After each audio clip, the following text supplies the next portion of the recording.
सुन रहे हैं कहानियां दी अनटोल्ड। कहानी शुरू करने से पहले आप सभी से एक छोटी सी रिक्वेस्ट है। अगर आप हमारे चैनल पे पहली बार आए हैं तो चैनल को सब्सक्राइब जरूर कीजिए।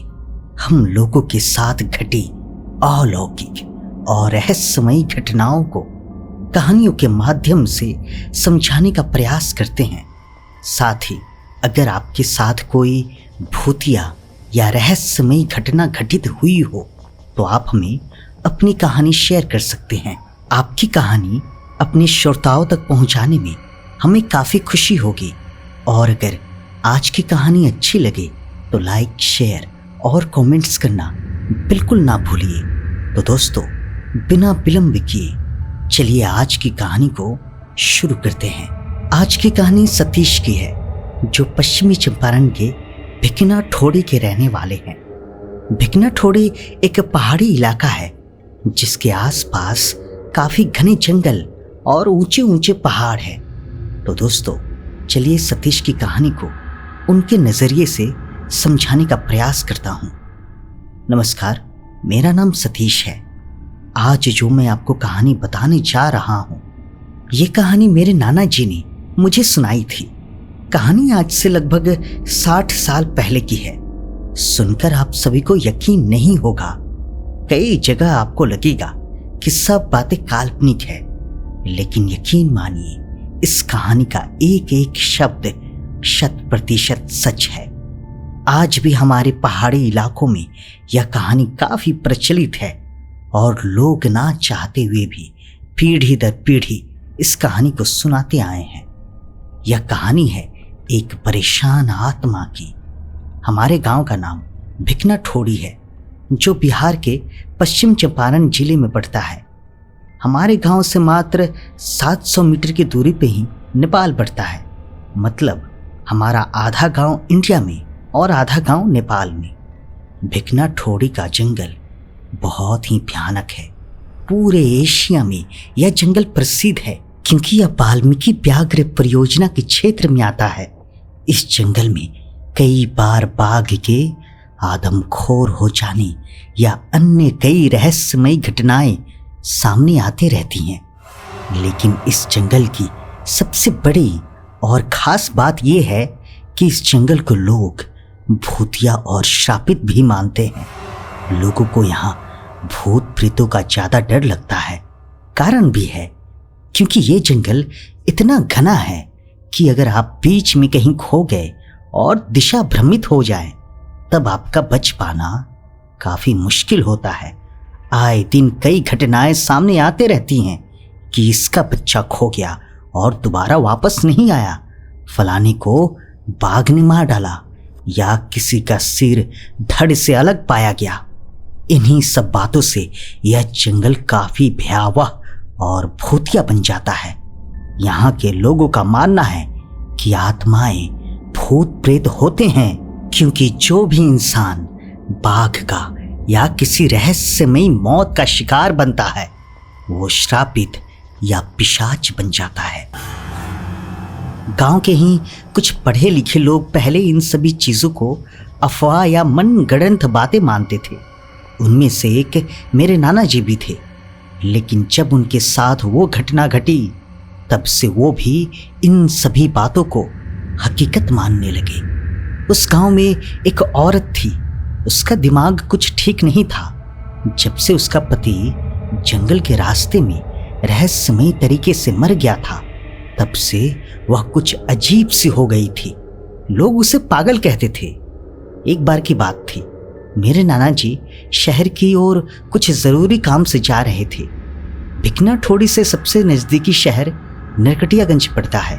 गांव में आने जाने का एक ही रास्ता था और वह भी जंगल से ही गुजरता था। इसलिए लोग उसमें अंधेरे में डर के मारे नहीं जाते थे और शाम होते ही कोई जंगल की तरफ नहीं जाता था। मेरे नाना जी जब उस जंगल के रास्ते से जा रहे थे, गांव से कुछ ही दूर जंगल में उन्हें एक औरत की लाश पेड़ पर लटकती नजर आई।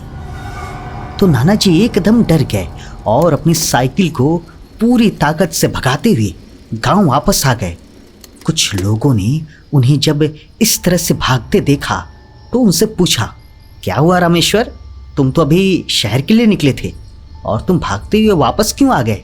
तब नाना जी ने बताया कि मैंने अभी किसी की लाश को पेड़ पर लटकते हुए देखा। वह लाश किसी औरत की है। देखते ही देखते सारा का सारा गांव इकट्ठा हो गया कि क्या हो गया। सभी लोग बोलने लगे, कहाँ है लाश, चलो चलकर देखते हैं। तब सारा गांव उसे देखने को चल दिया। जब सभी गांव वाले मेरे नाना जी के साथ उस जगह पहुंचे तो जो दृश्य सभी ने देखा वो देखते ही सबकी हालत एकदम खराब हो गई। वे सभी देखते क्या हैं कि एक औरत की लाश पेड़ पर लटक रही है। उस औरत की लाश देखते ही गांव वालों ने कहा कि यह तो वही पागल लग रही है। कुछ लोगों ने कहा, इसे नीचे उतारो और इसका दाह संस्कार कर दो। और कुछ लोगों ने कहा, छोड़ो यार, इसका है ही कौन जो इसे आग देगा, वैसे भी इससे सारा गांव परेशान हो गया था, चलो कम से कम इससे तो पीछा छूटा। लेकिन गांव के ही कुछ बुजुर्ग लोगों ने कहा कि ऐसा नहीं कहते, शरीर का दाह संस्कार करना जरूरी होता है, नहीं तो उसकी आत्मा भटकती रहती है। तो उन्हीं में से कुछ लोगों ने कहा, हाँ जाकर उतार लीजिए आप लोग ही उसे और कर दे दाह संस्कार। बड़े आए सुझाव देने वाले। वैसे भी इस जंगल में आत्माओं की कमी नहीं है, एक और आत्मा से ही, चलो यहाँ से सभी। धीरे धीरे सारे लोग वहां से चलते बने। लगभग 8-10 दिन बाद तक वह लाश ऐसे ही पेड़ पर लटकती रही। किसी ने उसे उतारा तक नहीं। एक दिन अचानक उस लाश की रस्सी टूटकर पेड़ों पर कहीं अटक गई और पत्तों से छुप गई। समय बीतता गया। एक दिन गांव का नारंग नाम का व्यक्ति उसी रास्ते से जा रहा था कि उसे वही पागल औरत सामने रास्ते में दिखाई दी। वह एकदम डर गया, उसका सारा शरीर कांपने लगा और वह कुछ सोचता उसके पहले पलक झपकते ही वह गायब हो गई। नारंग ने सोचा कि शायद ये मेरा मन का वहम होगा, शायद मन में उसी पागल का ख्याल आ रहा था, इसलिए वो मुझे दिखाई दी होगी। और वह चुपचाप आगे चल दिया। अभी लगभग 50 कदम ही चला होगा, तभी एकदम उसकी तरफ एक सांड दौड़ते हुए आया और उसे जोर से टक्कर मार के चला गया। नारंग उल्टा सड़क पे ही जा गिरा, जिसके चलते उसे बहुत जोर से चोट आई। उसने अपने आप को संभालते हुए जैसे ही पीछे मुड़ के देखा तो वहां पे कोई नहीं था, लेकिन जैसे ही उसने आगे की तरफ देखा तो उसके ठीक आगे वही पागल औरत खड़ी थी। वह एकदम डर गया और थर थर कांपने लगा। उसकी शक्ल ऐसी थी कि चारों तरफ काल की हड्डियां और एक तरफ जला हुआ सा चेहरा, आंखें अंदर धंसी हुई, नाखून भी बड़े बड़े। वह उसे देखकर ऐसा डरा कि वहीं पर गिरकर बेहोश हो गया। जब उसकी आंखें खुली तो वह एकदम डर गया। उसने अपने आप को घने जंगलों के बीचों बीच पाया। यह देखकर उसके होश चारों खाने चित हो गए। चारों तरफ से अजीबो गरीब आवाजें आ रही थी, कहीं पत्तों में खर खर की आवाजें तो कहीं बाघ के दहाड़ने की आवाजें। वह इतना डरा हुआ था कि उसे तो भागना ही नहीं आ रहा था। नारंग वहां से धीरे धीरे डरता हुआ जंगल में से भटकता हुआ किसी तरह बाहर आ गया। उसे जंगल से निकलते निकलते काफी अंधेरा हो गया था। दिन के समय अपने आप को तो बचा सकता था, लेकिन रात के समय किसी भी इंसान का उस जंगल में बच पाना मुश्किल ही नहीं, नामुमकिन था। आज तक जितने भी लोग रात के समय अंधेरे में खो गए वो कभी वापस नहीं आए, अगर आए भी तो लाश के रूप में। यही सब सोचते हुए नारंग को अब और ज्यादा डर लग रहा था कि पहले तो एक भूत था, पर अब ना जाने कितनों से पाला पड़ेगा। पता नहीं आज मैं यहाँ से जिंदा बचकर निकलूंगा भी कि नहीं। उसके मन में अजीब से अजीब ख्याल आ रहे थे। वह अपनी नाक के सीध में बस भागता ही चला जा रहा था। भागते भागते वो जाने कैसे जंगल से बाहर निकल कर आ गया। उसे इस हालत में देख कुछ लोगों ने उससे पूछा कि इतनी रात को कहाँ से आ रहे हो, तुम्हें डर नहीं लगता क्या? उसने कुछ भी जवाब नहीं दिया। उसे विश्वास नहीं हो रहा था कि वो गांव में जिंदा बचकर वापस आ गया है। उसकी ऐसी दुर्दशा देखकर लोग कह रहे थे कि इस नारंग को अचानक से ऐसा क्या हो गया है। वह बिना किसी से बात किए चुपचाप घर पहुंचा और अंदर कमरे में जाकर चादर ओढ़कर चुपचाप सो गया। उसकी औरत ने उसे खाना खाने के लिए कहा, पर उसने कुछ जवाब नहीं दिया। उसने रात को एक सपना देखा और सपने में उसी परेशान आत्मा को देखा। वह उससे रो रो कर कह रही थी, मुझे बचा लो, इस नरक से बचा लो, यह लोग मुझे मार डालेंगे। ऐसा सपना देखकर वह तुरंत उठ खड़ा हुआ। उसके माथे से पसीना निकल आया था और वह यह सोच रहा था कि यह सब मेरे ही साथ क्यों हो रहा है। सुबह हो गई थी लेकिन नारंग नहीं जागा। तब उसकी पत्नी ने उसे जगाने के लिए हाथ लगाया तो जैसे ही नारंग अपनी पत्नी की तरफ मुड़ा, उसे उसके पत्नी के चेहरे में भी उसी पागल औरत का चेहरा दिखा। वह जोर से चिल्ला पड़ा। तब उसकी पत्नी ने उसे हिम्मत देते हुए कहा, अरे मैं हूं राधा, डर क्यों रहे हो? क्या हुआ है तुम्हें? शाम से कुछ अजीब से डरे हुए लग रहे हो। ना शाम को खाना खाया, तुम्हें आखिर हुआ क्या है? मुझे बताओ।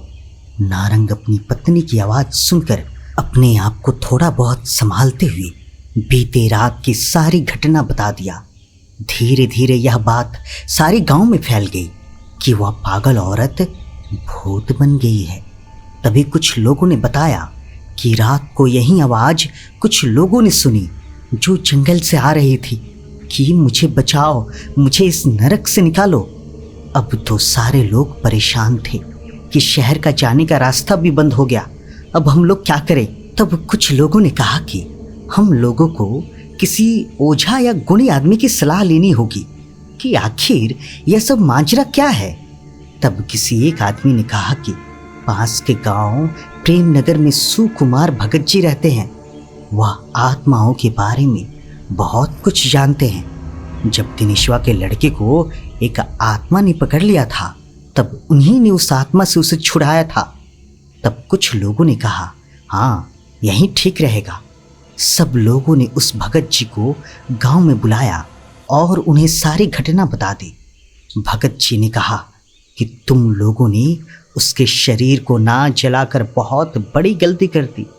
चाहे वह कैसी भी थी, इतना बड़ा जंगल होके भी तुम लोगों से 4 लकड़ियों का बंदोबस्त नहीं हो पाया था। इंसान कैसा भी हो, जब वह मर जाता है तो उसका दुश्मन भी उसकी अर्थी को कंधा देने को आ ही जाता है, परंतु तुम लोगों ने तो सारी सीमाएं ही तोड़ दी। चलो अब जो भी हो गया है उससे निपटने के लिए अब तैयारी करना ही पड़ेगा। तब भगत जी ने हवन किया और अपना ध्यान लगा के देखा तो उन्होंने जो सभी को बताया, यह सुन गांव के सभी लोग डर के कारण एक जगह बेसुध होकर खड़े के खड़े रह गए। भगत जी ने बताया कि जब वो ध्यान लगा रहे थे तब उन्हें वह आत्मा बंधी हुई नजर आई। तब भगत जी ने उससे पूछा कि तुम्हें यहाँ किसने बांध रखा है? तब उसने कहा कि मुझे एक कपाल प्रेत आत्मा ने बांध रखा है। पहले उसने मुझे मार के पेड़ पर लटका दिया था, फिर गांव वालों ने मेरे शरीर का अंतिम संस्कार भी नहीं किया। मेरे शरीर को उसने कहीं छुपा के रख दिया है। तब से ही मैं अपने शरीर को ढूंढ रही हूँ। वो कपाली आत्मा मेरी आत्मा को कैद कर लिया है। मुझे मुक्ति तभी मिलेगी जब तक मेरे शरीर का अंतिम संस्कार नहीं हो जाता। मैंने नारंग को भी यह बात बतानी चाहिए जब तक मैं उसे कुछ बताती, पर उससे पहले उस हरामखोर कपाली ने सांड बनकर उसे चोट पहुंचाकर बेहोश कर दिया। तब मैंने जैसे तैसे करके उससे बचा लिया। तब भगत जी सब कुछ समझ गए और उससे कहा कि तुम चिंता मत करो, मैं तुम्हें अवश्य मुक्ति दिलाऊंगा। इतना कहकर भगत जी ने जल्दबाजी में कहा, चलो मुझे उस पेड़ के पास ले चलो जहां वह मरी थी। भगत जी ने कहा कि जिस तरीके से अंतिम संस्कार करते हैं वह सारा सामान ले चलो। तब गांव वालों ने सारा सामान लेकर उनके पीछे पीछे चल दिए। पंडित जी आगे आगे और गांव वाले उनके पीछे पीछे। उन्होंने देखा कि वह पेड़ तो बहुत बड़ा हो गया है और वह बहुत घना भी हो चुका है और लाश का कुछ भी अता पता नहीं है और ना ही उसकी हड्डियों का। तब भगत जी ने कहा कि सारे लोग ऊपर चढ़ के ढूंढो, हमें यह काम शाम होने से पहले करना होगा। उनकी बात सुनकर सारे लोग उस पेड़ पर चढ़कर उस लाश को ढूंढने लगे। बहुत देर तक वह लाश नहीं मिली। सारे लोग यह सोचने लगे कि आखिर लाश गई तो गई कहाँ। ना हड्डियों का पता है और ना ही किसी शरीर के अन्य अंगों का। अंत में भगत जी ने अपनी पोटली में से कुछ नींबू निकाले और सबको देते हुए कहा, जहां यह नींबू लाल हो जाए समझना वहीं पर लाश है। लगभग 2-3 मिनट बाद एक आदमी जोर से चिल्लाते हुए कहा, यह रही लाश, यह तो हड्डियों का ढांचा है। उसका इतना कहते ही सारे लोग चीखने लगे, भूत भूत। उनके सामने एक भयानक आदमी खड़ा था। उसके यह बड़े बड़े दांत, आंखें लाल लाल, मुंह भेड़िए जैसा, ये बड़े बड़े नाखून। लोग डर के मारे ऊपर से कूद गए। एक को तो उस भेड़िए ने ऐसे पकड़ के फेंका कि वह सीधा नीचे आके गिरा। वह खूंखार कपाली जानवर जोर जोर से हंसते हुए चिल्लाने लगा, कोई नहीं ले जाएगा इसे, यह मेरी है। मेरे श्रापित होने के बाद मैं बिल्कुल अकेला हो गया था। कितने वर्षों तक मैंने किसी का साथ पाया है और तुम लोगों को इतनी हिम्मत की मुझसे अलग करने आ गए। इतना कहते ही वह कपाली शैतान गुस्से में सारा पेड़ झकझोर दिया। ऐसा होता देख भगत जी ने जोर जोर से मंत्र पढ़ना शुरू कर दिया। भगत जी को मंत्र पढ़ते देख वह पिशाच उन पर हमला बोल दिया। उठाकर इतना जोर से उछाला कि भगत जी कुछ दूर जाके गिरे। लेकिन भगत जी की हिम्मत को दाद देनी पड़ेगी। इतनी जोर से चोट लगी लेकिन फिर भी उन्होंने मंत्र पढ़ना बंद नहीं किया। उन्होंने मंत्र पढ़ पढ़ के उसके ऊपर अपनी पोटली में से कुछ राख फेंकी। वो राख जहाँ जहाँ उसके शरीर पर पड़ी उसका शरीर वहीं से गलता जा रहा था। उसका एक हाथ टूट कर गिरा। वह भगत जी के ऊपर झपट्टा मारना चाहा लेकिन वो उस जगह से हट गए और वह पिशाच उनके ऊपर से होते हुए नीचे जा गिरा। भगत जी ने फिर मंत्र पढ़ के उसके शरीर पर पूरा का पूरा राख मारा। वह शैतानी पिशाच वहीं पर ढेर हो गया। लेकिन खेल यहीं पे खत्म नहीं हुआ था। अब उसकी आत्मा निकल के एक गांव वाले के अंदर घुस गई। उसने गांव वालों को ही मारना शुरू कर दिया। बदकिस्मती से उसने एक का सिर फाड़ दिया और एक का हाथ चबा डाला। वह धीरे धीरे और ज़्यादा खतरनाक होती जा रहा था। इधर धीरे धीरे शाम भी होती जा रही थी। भगत जी ने उसकी ओर एक रस्सी फेंकी और दूसरी ओर एक आदमी ने पकड़ के उसे एक पेड़ से बांध दिया और उसको 2-4 मंत्र पढ़ के मारे। और अब वह शैतान राख पढ़ते ही थोड़ा कमज़ोर हो गया। भगत जी ने लोगों से कहा, शाम होने वाली है, इससे पहले यहाँ और आत्माएं आए। पहले उस शव को नीचे उतारो, उसका अंतिम संस्कार कर दो। तब कुछ लोगों ने उसे उठाकर लकड़ियों पर लिटाकर आग लगा दी। वह पेड़ से बंधा हुआ चिल्लाया जा रहा था, मत जलाओ उसे, मत जलाओ। देखते ही देखते वह हड्डियां राख के ढेर में परिवर्तित हो गई। उसमें से एक ज्वाला उठती हुई बाहर आई और भगत जी को नमस्कार किया और कहा कि अगर इसको मारना है तो उसके पहले वाले शरीर को जला दो, तब वह खुद उसके शरीर से बाहर निकल जाएगा। ऐसा कहते हुए वह आग का गोला बनकर आकाश की ओर चली गई। तब भगत जी ने देर ना करते हुए उसके शरीर को ढूंढकर उसे भी जला दिया। अब वह शैतान जो गांव वाले के शरीर में घुसा हुआ था वो अब और अधिक जोर जोर से चिल्लाने लगा, मुझे मत जलाओ, मुझे मत जलाओ। तब तक आग उसके शरीर को जला चुकी थी और उसकी आत्मा उस गांव वाले के शरीर से निकलकर आकाश में चली गई। तब उस आदमी को रस्सी से खोल दिया गया। वह इंसान अब होश में आ चुका था। सारे लोग उसे लेकर गांव आए और सबने भगत जी को राम राम कहा और भगत जी सबको आशीर्वाद देते हुए अपने गांव चले गए। तब से उस गांव में शांति तो आ गई, लेकिन अब भी रात के समय किसी भी इंसान को हिम्मत नहीं होता कि जंगल वाले रास्ते से शहर जाएं।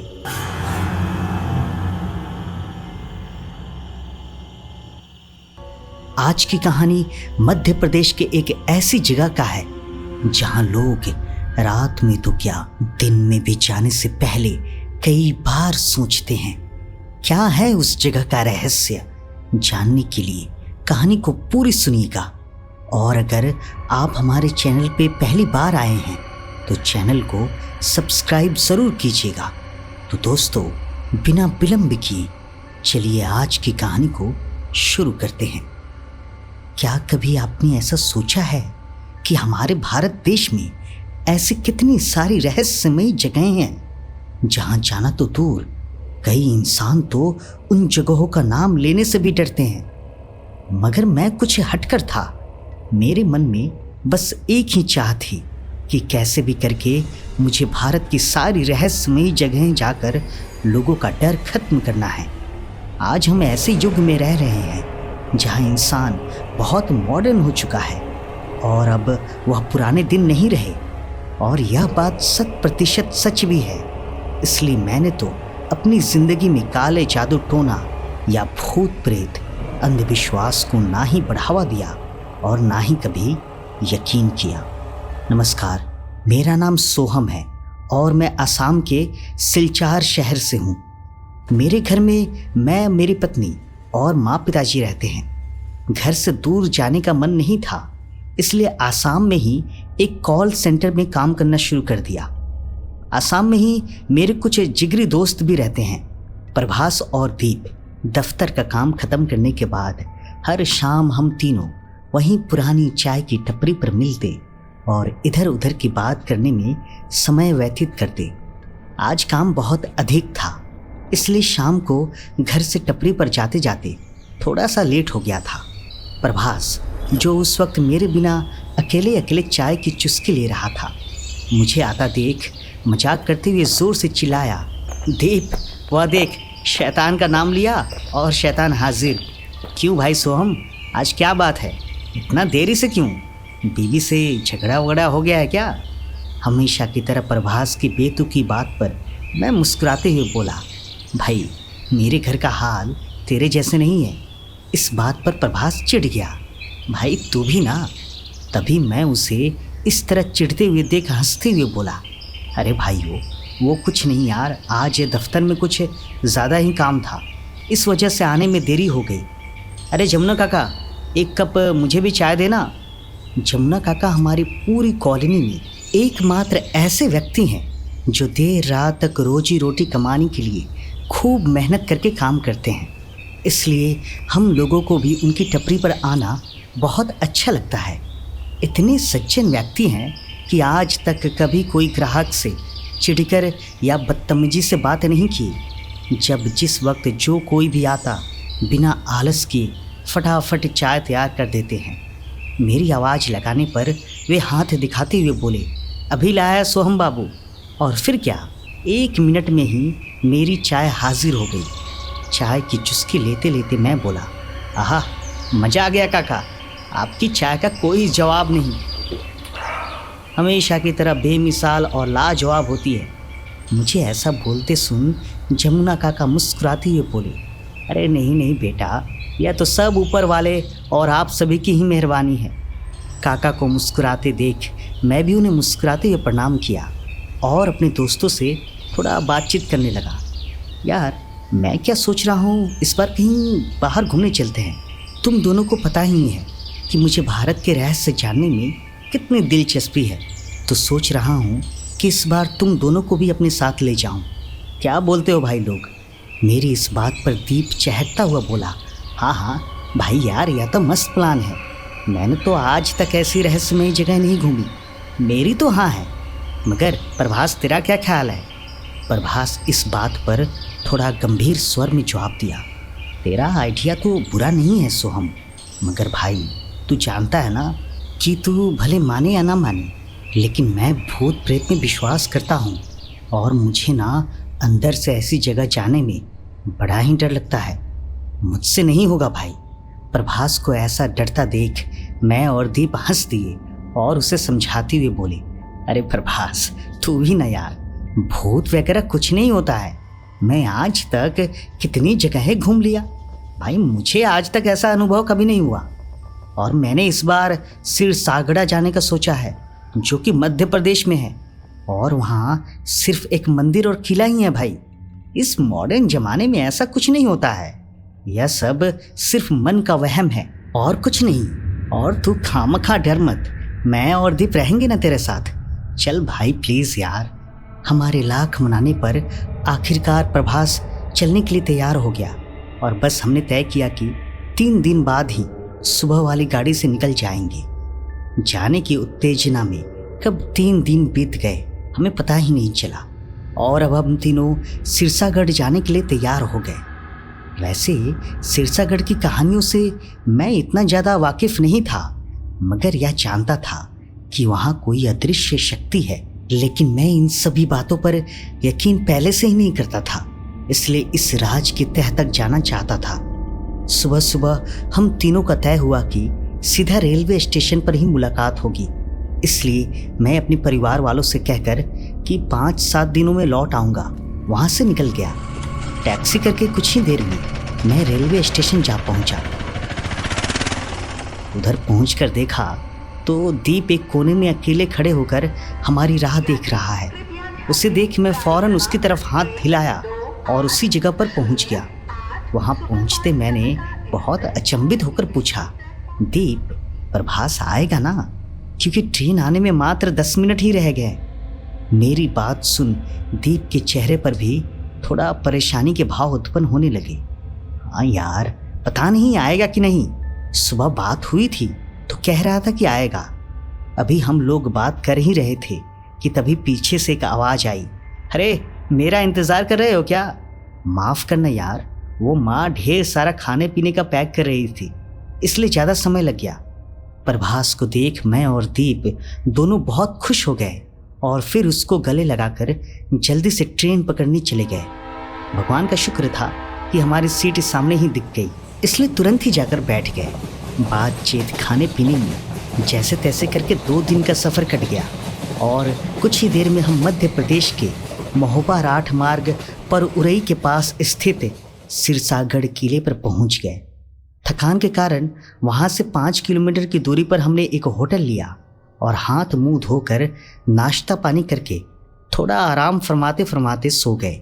क्योंकि पहुंचते पहुंचते रात हो चली थी, इसलिए हमारी नींद सीधा सुबह ही खुली। सुबह जागने के बाद हम सभी नहा धोकर और दिन का भोजन करके निकल पड़े सिरसागढ़ की ओर। वहाँ जाकर हमें बहुत शांति महसूस हुई, क्योंकि वहाँ के कुछ रहवासियों के अलावा कोई भी पर्यटक मौजूद नहीं था। आने से पहले मैंने सिरसागढ़ के बारे में एक बात अच्छे से पढ़ी थी कि सिरसागढ़ 2 चीज़ों के लिए जाना जाता है। एक तो किला, क्योंकि वहाँ बहुत ही कम लोग मौजूद थे, इसलिए थोड़ा दूर चलने के बाद हमें एक बूढ़ा व्यक्ति दिखा। तो मैंने सोचा कि क्यों न इस व्यक्ति से ही थोड़ा सिरसागढ़ के बारे में जान लिया जाए। हम सभी उस व्यक्ति के पास गए और जिज्ञासु स्वर में पूछने लगे, प्रणाम काका, हम आसाम से यहाँ घूमने आए हैं और इस जगह के बारे में जानने आए हैं। थोड़ी उत्सुकता हुई, इसलिए आपसे कुछ सवाल करना चाहता हूँ। क्या आप बस कुछ ही मिनट के लिए इजाज़त देंगे? मेरी बात सुन वह बुजुर्ग व्यक्ति प्रश्नवाचक नज़रों से मेरी ओर देखकर पूछने लगा, हाँ ज़रूर दूंगा बेटा, पूछो क्या जानना चाहते हो।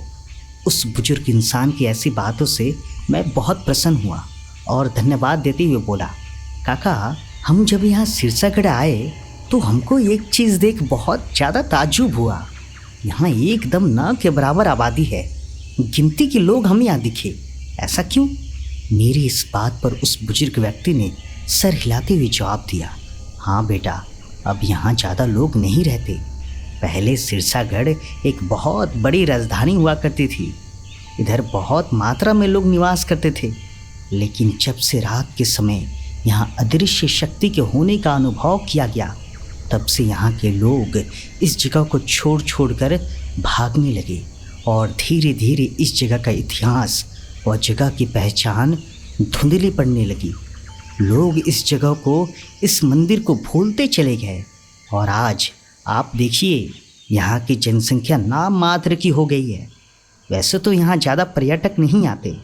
आप लोगों को देखा तो पहले तो मैं थोड़ा आश्चर्य करने लगा, लेकिन बाद में जब आप लोगों की उत्सुकता देखी तो मन प्रसन्न हो गया। जैसे ही उस बुजुर्ग व्यक्ति ने अदृश्य शक्ति का नाम लिया, वैसे ही प्रभास थर थर कांपते हुए बोला, अदृश्य शक्ति मतलब भूत वूत का चक्कर है क्या? सोहमदीप, चलो भाई जल्दी यहाँ से निकलते हैं, चलो। प्रभास को इस तरह से करता देख पहले मैंने उसे संभाला और फिर समझाते हुए बोला, अरे बुद्धू, ऐसा लोग मानते थे, लेकिन क्या पता ऐसी शक्ति होती भी है या नहीं। और हम हैं न तेरे साथ, इतना दूर हम इसी चीज़ का तो पता लगाने आए हैं। अभी बिना देखे जाने अगर तू चलने की बात करेगा तो कैसे पता चलेगा ऐसा। दीप ने भी प्रभास को समझाने की बहुत कोशिश की और अंत में वो हमारी बात मान गया। जितना भी उस बुजुर्ग व्यक्ति ने बताया उसके बाद तो मेरे मन में सवालों की लड़ी उत्पन्न होने लगी। इसलिए मैंने एक सवाल और पूछा, काका जैसा कि आप कह रहे यहाँ अदृश्य शक्ति का वास है, तो क्या आप इसकी पूरी कहानी बता सकते हैं कि आखिर यह सब कैसे हुआ और कौन है वो गुमनाम ताकत जो रात के अंधेरे में यहाँ मंडराती है। इस बार वह बुजुर्ग इंसान पहले सोचा और फिर बोला, मैं आपको बता तो सब कुछ सकता हूँ, लेकिन मुझसे ज़्यादा अच्छी तरह आपको वह रहकोला देवी के मंदिर वाले पुजारी जी ही बता सकेंगे। हाँ, इतना ज़रूर कहूँगा कि इधर आप थोड़ा संभल कर रहना, क्योंकि यहाँ बहुत से हिंसक पशु पक्षी विचरण करते हैं और तो और कभी भी हमला कर सकते हैं। इसके अलावा अगर आप सभी सिरसागढ़ के किले को घूमने जाएं तो एक चीज़ ज़रूर याद रखना कि वहाँ जहाँ जो चीज़ जैसी रखी हुई है उसे वैसा ही रहने दीजिएगा। किसी चीज़ से मेरा मतलब है पत्थर भी मत उठाइएगा। जिन भी लोगों ने उस किले की वस्तुओं को किले से बाहर ले जाना चाहा, वैसे ही उनके साथ कुछ बहुत ही रहस्यमयी घटना घटित हो गई। बस साहब, आप इन सभी बातों का ध्यान रखिएगा। अब हमें इजाज़त दीजिए, नमस्कार। उस बुजुर्ग व्यक्ति की बात को ठीक तरह से सुन और उसे नमस्कार कर हम सभी रहकोला देवी के मंदिर की ओर बढ़ गए। घने जंगल के बीचों बीच स्थापित यह मंदिर दिखने में तो बहुत ही ज़्यादा खूबसूरत दिख रहा था। एकदम खुला हुआ और पुरातत्व के पत्थरों से बना हुआ यह मंदिर दिखने में बड़ा ही आकर्षित लग रहा था। चप्पल जूते उतार कर मैं और मेरे दोस्त हम सभी अंदर गए। माता रानी के आगे माथा टेक और प्रसाद भी ग्रहण किया। थोड़ी ही देर में हमें वहाँ काम करने वाला एक कर्मचारी दिखा, तो हम सभी उसी के पास जाकर उस मंदिर के बारे में थोड़ी जानकारी हासिल करने लगे। जय माता दी भैया, पंडित जी कहाँ हैं? हमें उनसे मिलना था। हमें पूछता हुआ सुन वह कर्मचारी हाथ जोड़ते हुए उत्तर दिया, जय माता दी साहब, पंडित जी अभी स्नान करने गए हैं, आप लोग यहाँ विश्राम कीजिए, वे बस आते ही होंगे। उन भैया को नमस्कार कर मैंने सोचा कि क्यों ना जब तक पंडित जी आ रहे हैं इन्हीं से थोड़ी जानकारी ले ली जाए।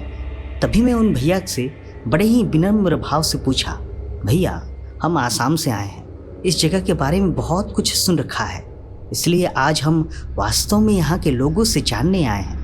अगर आप ज़्यादा व्यस्त ना हो तो कुछ चीज़ें आप बता सकेंगे? उन कर्मचारी भैया ने हामी भरी तो मैं आगे कहने लगा, भैया इस मंदिर के बारे में लोग कहते हैं कि यह रहस्यमयी है, तो क्या यह बात सच है?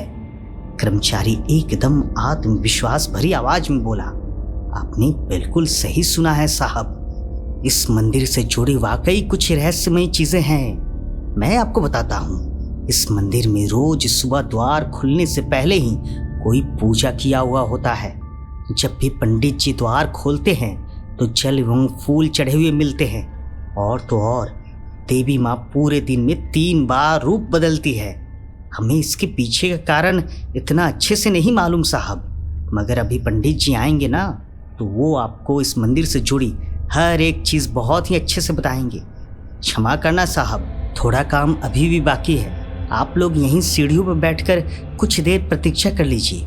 पंडित जी आते ही होंगे। नमस्कार। उस कर्मचारी को हम सभी नमस्कार कर बहुत ही गहरी सोच में डूब गए। तभी दीप एकदम शांति भंग करते हुए बोला, यार भाइयों, ऐसा कैसे संभव है कि द्वार खुलते ही नहीं मगर उससे पहले ही कोई पूजा कर देता है? क्या ऐसा हो सकता है? दीप की बात पर हामी भरते हुए प्रभास भी बोला, हाँ भाई, मुझे भी यह बात कुछ हजम नहीं हुई। एक तो पहले ही उस बुजुर्ग ने डरा दिया और अब ये कर्मचारी कोई और नई बात बोल रहा है। हाँ, हनुमान जी, अश्वत्थामा, परशुराम, इन सभी की कहानियां तो मैंने अपने दादाजी और पिताजी से सुन रखी है कि वे लोग अमर हैं, मगर इस मंदिर में भी कोई अदृश्य शक्ति आती है, इसके बारे में तो मैंने आज तक नहीं सुना। अभी हम सभी बातचीत कर ही रहे थे कि तभी पंडित जी आ गए और हम सभी फौरन दरवाजे के अंदर उनसे मिलने चले गए। वहाँ पहुँचकर और उनको प्रणाम करके हमने उनको अपना परिचय दिया। उन्होंने हमारी इस जगह के बारे में बात जानने की इच्छा पर स्वीकृति जताई और फिर वो बोले, जी मैं आपको सारी चीज़ें बताऊंगा, बस अभी माता रानी की स्तुति करके 5 मिनट में आ रहा, चाहे तो आप सभी भी साथ में कर सकते हैं। उन्हें इस तरह आग्रह करते सुन हम सब भी माता जी की स्तुति में शामिल हो गए। कुछ ही देर बाद स्तुति समाप्त हुई और प्रसाद ग्रहण करके हम सभी पंडित जी द्वारा दी गई कुर्सियों पर बैठ गए और एकदम विलीन होकर उस रहस्यमयी जगह के बारे में जानने लगे। पंडित जी एकदम शांत भाव से उस जगह के बारे में बताने लगे। 11वीं शताब्दी में इस मंदिर का निर्माण चंदेल राजाओं द्वारा किया गया था और यहाँ देवी रहकोला की प्रतिमा की स्थापना आल्हा और उदल के बड़े भाई सिरसा राज्य के सामंत वीरमल खान एवं उनकी पत्नी रानी गजमोतीन द्वारा किया गया था। वीरमल खान रहकोली देवी के बहुत बड़े भक्त थे, इसलिए उनकी स्तुति करने वे हिंगलाज जाया करते थे, जो आज हिंगलाज माता का मंदिर पाकिस्तान के बलूचिस्तान प्रांत के हिंगलाज में हिंगोल नदी के तट पर स्थित है। वहीं की यह देवी जी है जो हमारे यहाँ स्थापित की गई थी।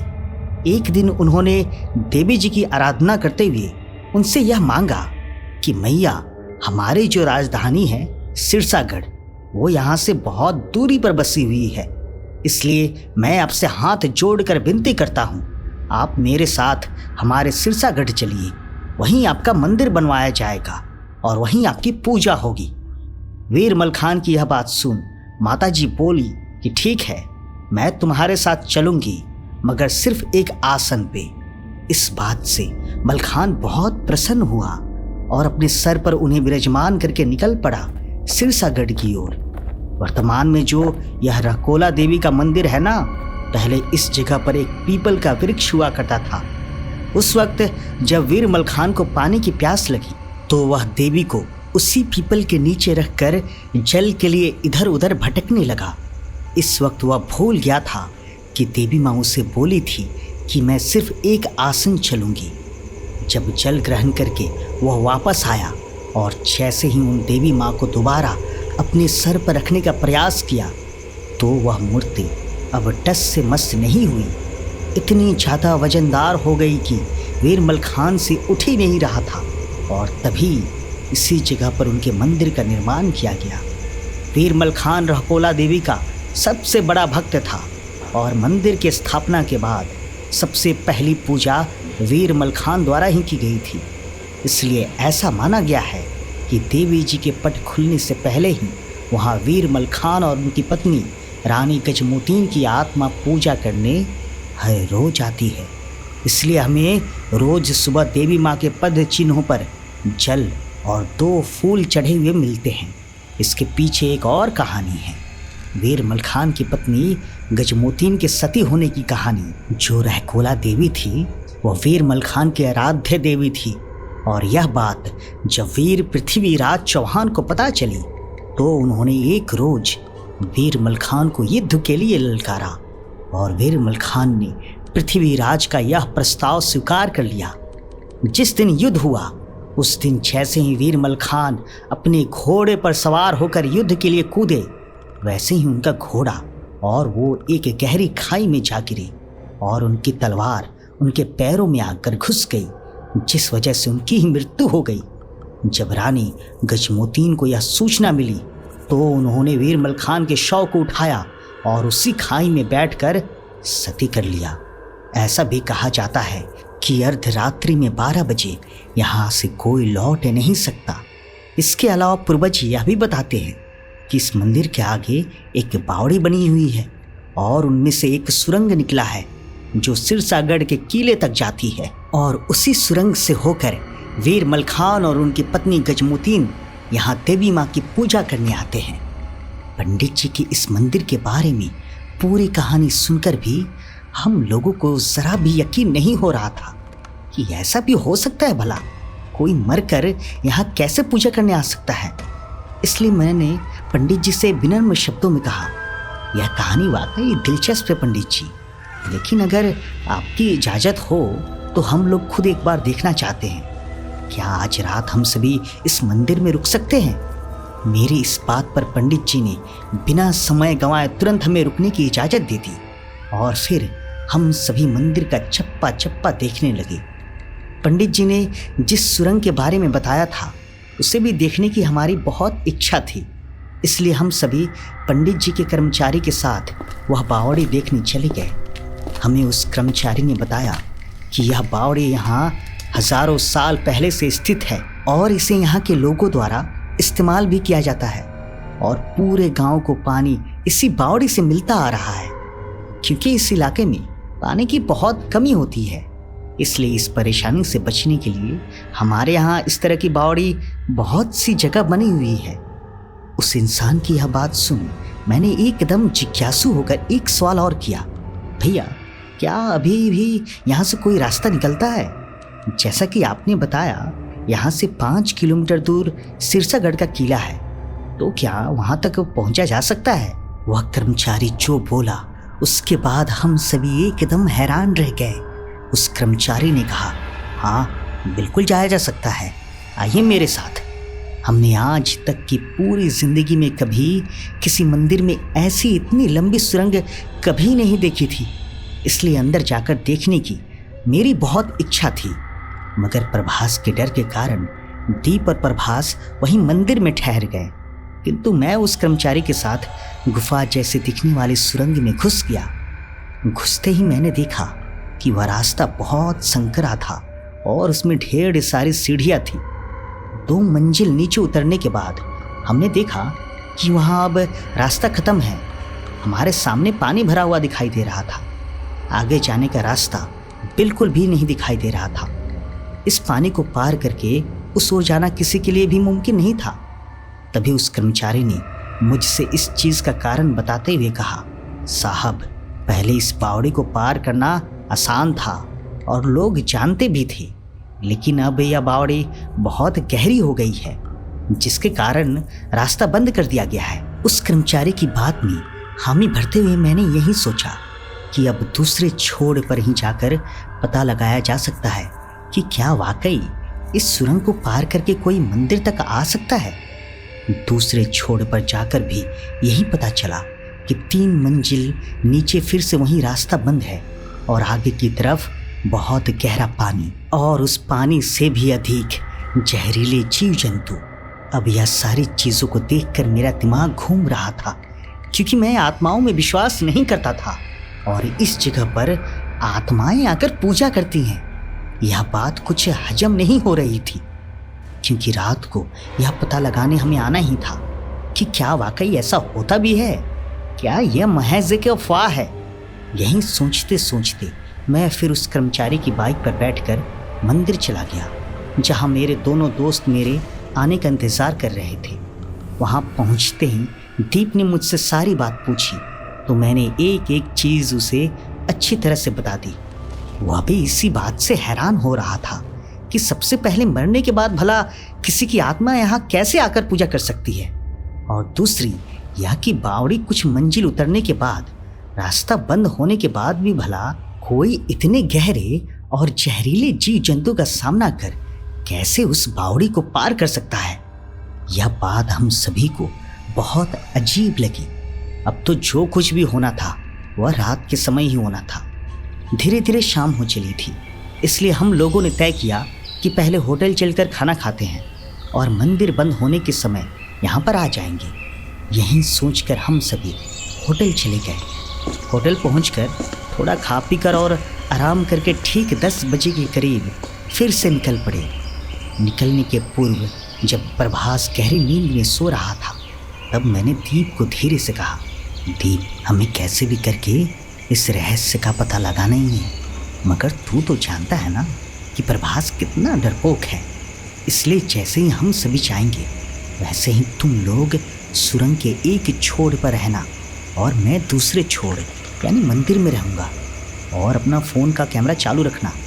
कभी अगर सिग्नल नहीं मिले तो ये वॉकी टॉकी रख, इससे मुझे तुरंत बताना जो कुछ भी तुझे अजीब लग रहा हो, ठीक है? मेरी बात पर हामी भरकर हमने प्रभास को जगाया और हम फिर निकल पड़े।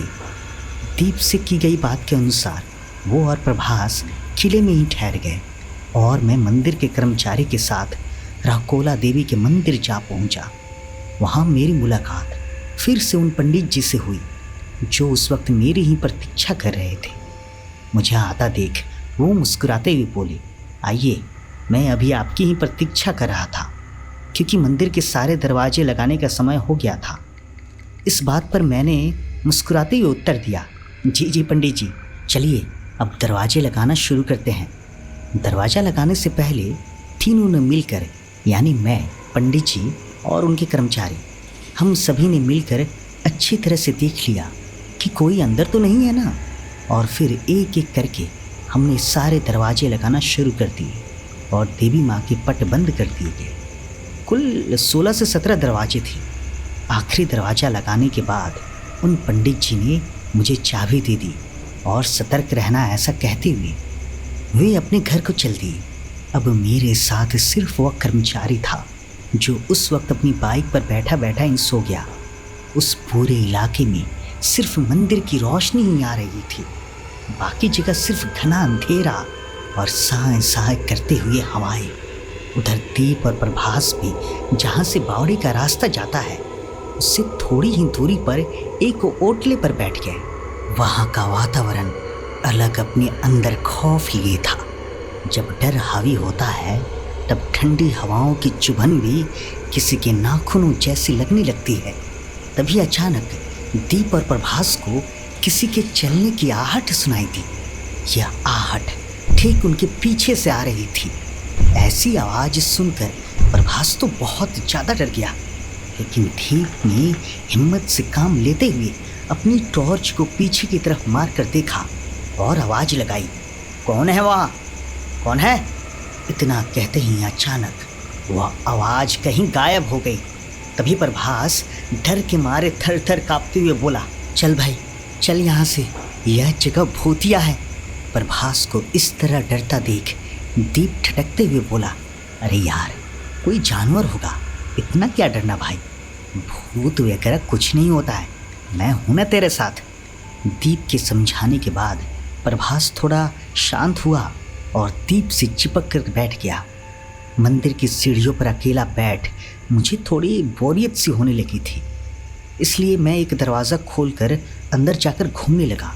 अंदर का माहौल बिल्कुल वैसा ही था जैसा अभी कुछ देर पहले छोड़ कर गए थे। थोड़ी देर परख कर मैं फिर मंदिर बंद करके वहीं सीढ़ियों पर बैठ गया। अकेलापन मन में डर को तो हावी कर ही रहा था, मगर मैंने खुद को कुछ शांत किया और चुपचाप इधर उधर देखने लगा। रात के 1 बज चुके थे और अब तक किसी के भी आने की आहट या एहसास मुझे नहीं हुआ था।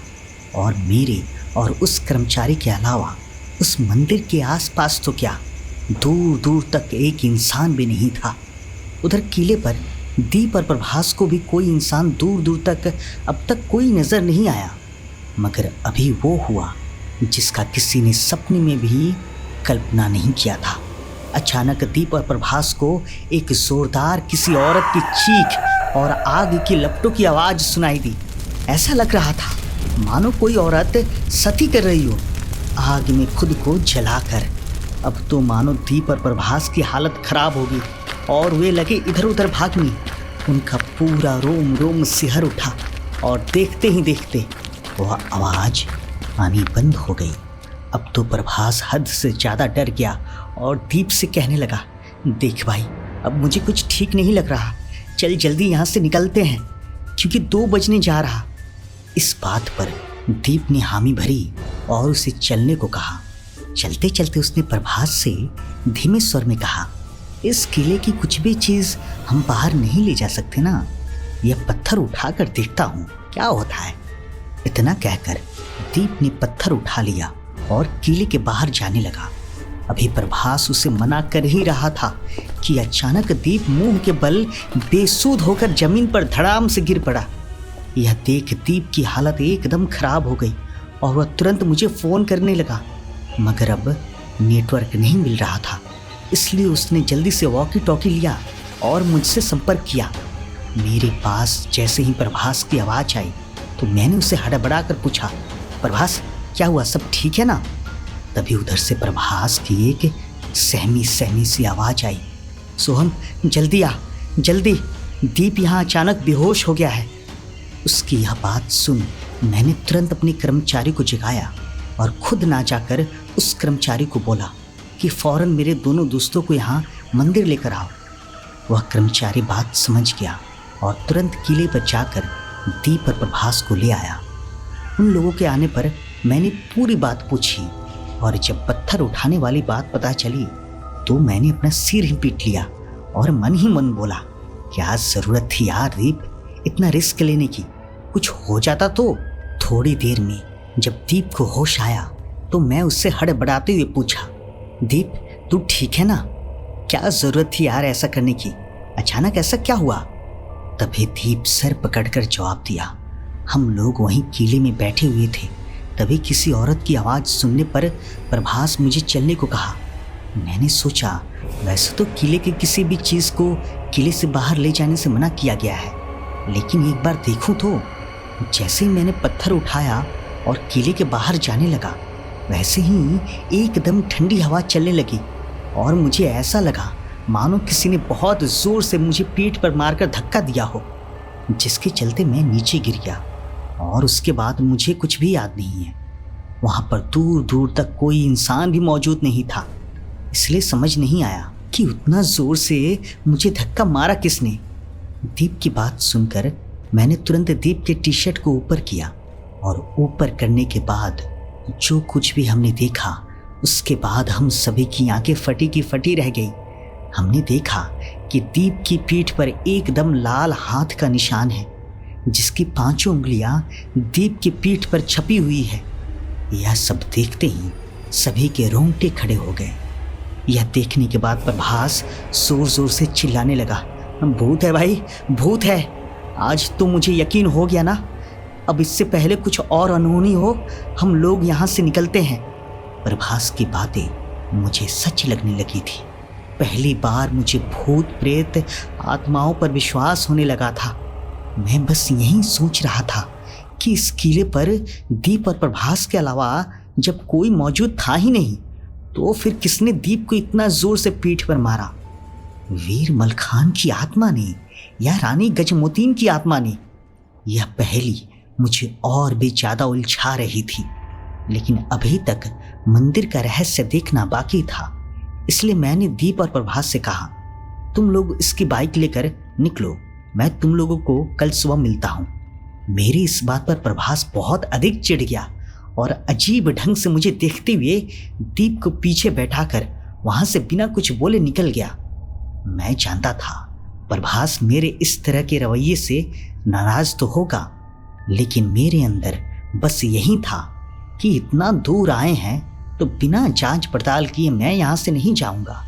बस यही सब सोचते सोचते मैं पूरी रात जगा रहा और सुबह लगभग 5 बजे पंडित जी आए और मुझे अभी तक वहाँ मौजूद देख बोले, बेटा अभी तक यहीं हो, रात कैसी बीती, किसी को देखा फिर तुमने? मैंने इस बात पर उन्हें थकी हुई आवाज़ में जवाब दिया, रात भर सोया नहीं हूँ पंडित जी, कर्मचारी और मेरे अलावा यहाँ कोई नहीं आया। आप पहले इंसान हैं जिसको हमने पूरी रात के बाद अभी सुबह देखा। मेरी इस बात पर पंडित जी मुस्कुराते हुए बोले, ठीक है बेटा, तो तुम तैयार हो अंदर चलने के लिए? मैंने हामी भरी और फिर पंडित जी ने एक दरवाज़ा खोला और मैं और वह कर्मचारी भी उसी दरवाजे से पंडित जी के पीछे पीछे अंदर मंदिर में प्रवेश की। अब बारी थी देवी माँ का मुख्य पट खोलने की। वह चमत्कार देखने के लिए मेरी आंखें बिल्कुल उसी द्वार पर गड़ी हुई थी। तभी पंडित जी ने मेरी ओर देखते हुए कहा, तैयार हो ना? मैंने आत्मविश्वास के साथ कहा, जी बिल्कुल।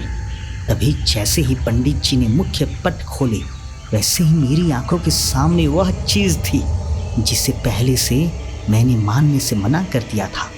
वह बात बिल्कुल सच थी। सचमुच देवी माँ के पद चिन्ह पर 2 गुलाब के ताजे ताजे फूल चढ़ाए गए थे और जल से उन पद चिन्हों को धोया भी क्या था। यह देख मेरी आंखें फटी की फटी रह गई। मुझे यकीन ही नहीं हो रहा था कि पूरी रात भर मैं जगा रहा, ना वहाँ कोई व्यक्ति आया था और सारे द्वार भी अच्छे से बंद भी थे। तो किसने वह फूल चढ़ाए और पूजा किसने की? यह सब घटनाएं देख मैं एक बात अच्छे से समझ गया था कि जिसकी श्रद्धा भक्ति सच्ची होती है वह मरने के बाद भी भगवान से मोह करना नहीं छोड़ पाता और ना अपने घर या किले से। मलखान भी ऐसा ही था, उसने अपनी भक्ति मरकर भी नहीं छोड़ी और इसलिए आज भी वो और उसकी पत्नी सबसे पहले मंदिर में आकर पूजा करते हैं और अपने किले से भी बेइंतहा मोहब्बत करते हैं। इसलिए अगर कोई उस किले का पत्थर भी उठाकर ले जाता है तो फिर वे लोग उसे नहीं छोड़ते।